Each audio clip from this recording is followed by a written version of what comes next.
Hey guys, my name is Shubhankit. I currently work at Accenture as a data scientist, and I am here to discuss with you some good project ideas that you can make in your upcoming data science project. See, the bigger reason that most of our freshers does not get selected for interview calls or their resumes are not getting shortlisted is the projects that they have. See, when you're going as a fresher, you don't have an experience, obviously, and then your project becomes your experience. And then what happens is that the projects that you have done, if they are repeated project, right? For example, the most common projects which are there in data science, any fresher or anyone who starts to work in data science, they first encounter some project in courses, or wherever they've searched for a project. They are maybe a Titanic dataset project, or you can have your IMDb dataset project, or you can have Boston housing prediction dataset project. So see, these datas are good, the project is good, but the thing is, these are more common projects, right? So these are some projects which are present in almost every CV which is getting applied for. Like every resume will have these project. Even I had these project in my CV when I started for looking for jobs. But later I realized that okay, you'll have to make your resume stand apart from all these things, right? And the best way to do this is make your self project, right? Obviously you cannot fake an industry project. That's not a good practice.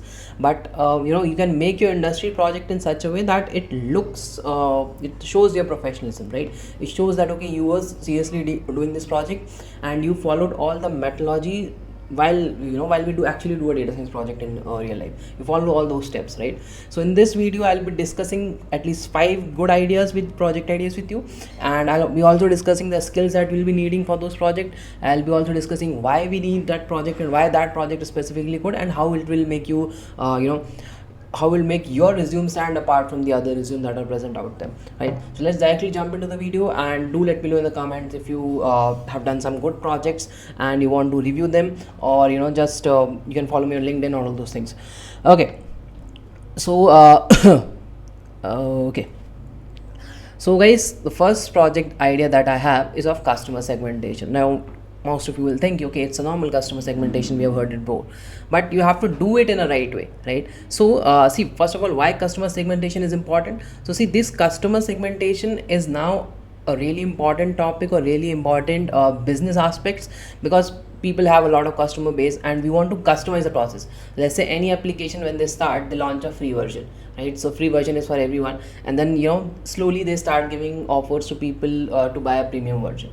So now some people will buy the premium version, some will not, and now you have to differentiate those two things as well, right? So you have to whatever people have bought the premium version, and they have paid for it, right? So you want to make them happy with whatever they have paid for. So that's one just simple example. There are many other example of customer segmentation. So obviously it's a really important use case, and as you see in the slide, right, this can help business tailor their marketing strategies and improve customer satisfaction. So we have established, okay, it's a good ask of a business is to have your customer segmented, customer properly defined. Okay, this is my A class customer, this is my B class customers, I have to give this services to them and that services to them, right? So that's the use case. And now there's a good example of it, and it's like the best example I would say is that a credit card classification, right? So whenever you buy a credit card, or whenever you have any facilities, let's say I'm taking example of banking facilities here, right? So sorry. So you'll have an option of choosing the kind of card that you want, and according to the amount you pay for that card, you'll get some services. For example, the silver card would have a higher limit, or silver card would allow more transaction than a simple bronze card, right? So that kind of project would be a good project, and there would be several other reasons why it's a good project. Reason being that, first of all, it will be a classification project, and when you are doing a proper customer segmentation, so it won't be a customer segmentation, sorry, it won't be a classification project. This is more of a grouping project, right? So once you have done that, it would be help you in the visualization part as well. It will help you learn clustering as well, right? So there are two types of clustering, agglomerative and hierarchical. You need to have a good knowledge of both of them actually to to apply this, and it will open a lot of questions in your interview, right? So see, I tell you one thing, a good project is which opens a lot of questions in an interview, and if you have done your project honestly, you will be able to answer all those questions that will be raised in an interview, and you'll actually enjoy answering those questions, because you must have faced those challenges while doing the project, right? So that's a ask actually to first do a customer segmentation project. You can find the data of this in many places. Just google about free data for customer segmentation, free data for clustering project or credit card data, right? You can get that data easily, and also you can also simulate this data. I'll make a separate video on how do you simulate or how do you make a fake data, right? And then you can do this project, right? So it will be a really good project. You can easily complete this whole project in Jupyter notebook itself, right? And because like it's a customer segmentation project, you won't need much of a user interaction in this. It's like one time process. Okay, so okay, next project is perhaps the most important project these days, is sentiment analysis. See, sentiment analysis is really important because it comes from NLP, and NLP is something, with the advent of chat GPT and all the other AI tools which generate content, right? With the advent of them, the NLP part has become really important, right? Because if you know NLP well, you can learn LLM models, you can learn more about generative AI easily, and that will help you make really good application and make really good machine learning application, to be specific, right? And that's why it's really important to have at least one project of sentiment analysis or something related to NLP in your project, in your project list. So you can build a sentiment analysis model that can analyze text data, social media posts, customer reviews, or survey response. The good thing is for this project is to get the data of this, you can also scrap the data, right? So you can use some scrapping library, for example beautiful soap, to collect all the feedback for a particular product, and then over that feedback you can apply sentiment analysis ki whether it was a positive feedback or is a negative feedback, right? So you can apply beautiful soap over Amazon's reviews of each product, and then you can do this project. So this would be a good project. The other aspect of this project is that once you have done the sentiment analysis, you will classify those things as positive feedback or negative feedback. So you'll use some evaluation metric, and evaluation metrics are quite evaluation metrics forms really good questions in your interviews, right? That's a good thing. You'll be asked the difference between precision and recall, right? Those kind of questions. So this project will open up some really good questions for you, and that's, as I said, the project which opens up good questions in an interview are actually good projects, right? So yeah, so this will be a second advice I would have, that make a sentiment analysis project over tweet sentiment. Tweet sentiment also a good data. You can get the data for tweets on Kaggle as well. I have a separate video where I have completed like the whole sentiment analysis video on Project Pros channel. You can check that out as well. So next is predictive maintenance. See, the first two projects were more of a customer base, right? For your companies which are directly engaging with customers. But when you are talking about large companies, the heavy industry, for example steel manufacturing or automobile manufacturing, there this kind of project becomes really important. Why? Because see, if you guys have visited a plant before or anything like manufacturing or steel plant before, you'll see that okay, there are many aspects to it, and there are many places or there are many hazards that can occur, right? And that hazards can be occurred or can be caused directly or indirectly by even a small mistakes, right? So predictive maintenance will actually predict, okay, in how much time or whether a particular part or whether a particular element in those whole plant, let's say there's a small equipment, or there's a small part of some equipment, right? Whether they are sustainable or not, whether they are hazardous or not, or whether they can actually cause any risk or not, right? So all those things are really important, and those things are not monitored well, right? So currently, if I tell you what generally happens, because I've visited some steel plants, so what generally happens that they have a fixed tenure. Okay, this particular part has a limit of 6 months. After 5 months we'll have a quality check, or after every 3 months we have a quality check. They have a scheduled checkup, right? So you can make a more dynamic way of doing that by using predictive maintenance. Okay, if my model is saying okay, this particular part is getting too much heat, or this particular part is not working as it was supposed to, and this is the particular value, it differs from the original value of its whatever KPI that they are measuring for that part. So that's in those aspects this project becomes really important, and it will be really good for companies which are heavy companies. If you're applying for a data analyst or data scientist role in, let's say, Maruti, or let's say Jindal Steels, right? So this will be a really good project, and even in oil and energy companies it will be a good project, right? So for this you'll need a little bit of forecasting knowledge as well. And see, don't see these things as eligibility for this project.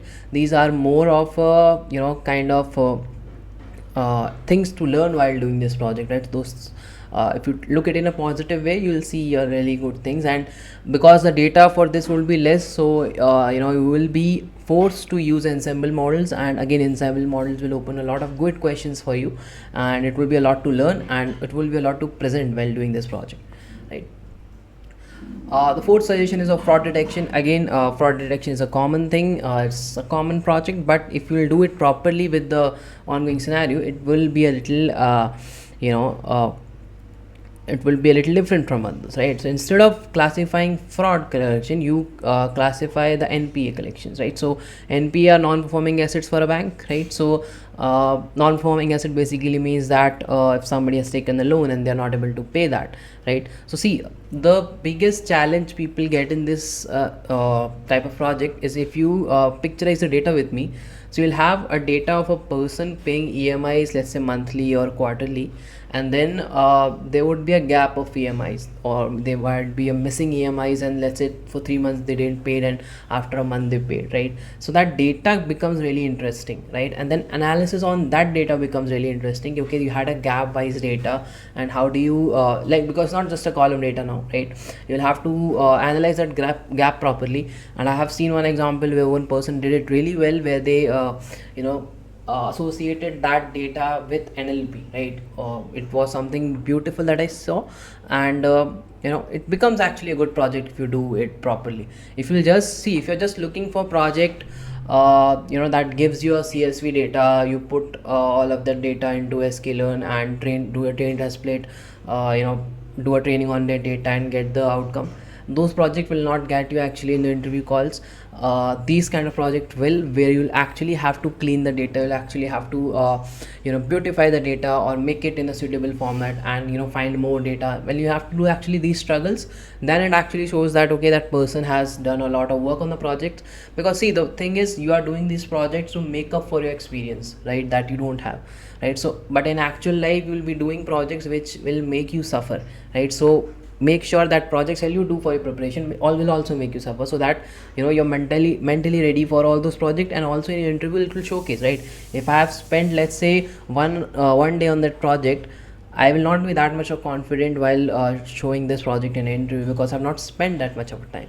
But I have grilled on that project. If I have grilled to find the data for this project, and then I'm sitting in an interview, then obviously I'll have a confidence of a data ki, okay, I have a lot to talk about this project, right? The last, a little bit complex. If you don't know CNN, it will be a little complex for you. You'll have to learn CNN to do image recognition project. But the most important thing to understand in this project is how do you represent it, right? And what sort of project you do, right?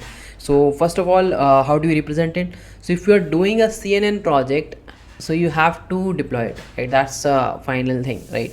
If you have made a project that classify images, if you have made a project that does anything with images or audio, right? So then in that case you'll have to make a end user accessible to the project. You cannot present your Jupyter notebook or your VS code to someone, right? In that case I need to see that project working, right? So that is one additional challenge while doing image recognition, in addition to know CNN, right? It would be a good learning if you have learned till if you started learning deep learning as well. You should do image recognition project. It will give you a complete different understanding of matrices and vectors, of how how a machine handles images, right? So it will be a good project, and it will give you a lot of learning, and it will be really cool project as well, right? So if you're someone who is looking to make something really cool, right, or something that to showcase others, this will be one thing. You make an image recognition project, right? So for example, this one project that I did was to identify the political figure, right? So why I did political figures? Because the data for them is public and easily accessible, right? So I made a model that classifies and the images into different sector, and then it can, if you test the data with a image of a political figure, an Indian or outside, right? Depends on what data you have to pass, right? So if you pass that data, it will give you a specific identification, okay, which particular political figure it is. It's a good project because computer vision is something that every application is trying to include in their existing tool these days. So if you are applying for a product based company, it will be a really good project to show for. Right, so that's mostly it, right? So these are all project ideas that I had to share with you guys. And see, just keep one thing in mind that I think I've said multiple times in this video, is that if the project is making you struggle, then it's a good project, right? If you think there are a lot of talk of question can be built around this project, then it's a good project, right? And if you think, okay, I've made a simple project, it was a 1 or 2 day project, right? So your interview will understand that you have not put an effort in this project, and there will be no point of that project anyway, right? So just be confident in what you're doing. And do let me know in the comments if you have any other project ideas, or if you want to collaborate on any project, right? So it will be really happy to help. And thank you. Do subscribe to Project Pro channel for more such video, and I'll see you again in the next video. Thank you.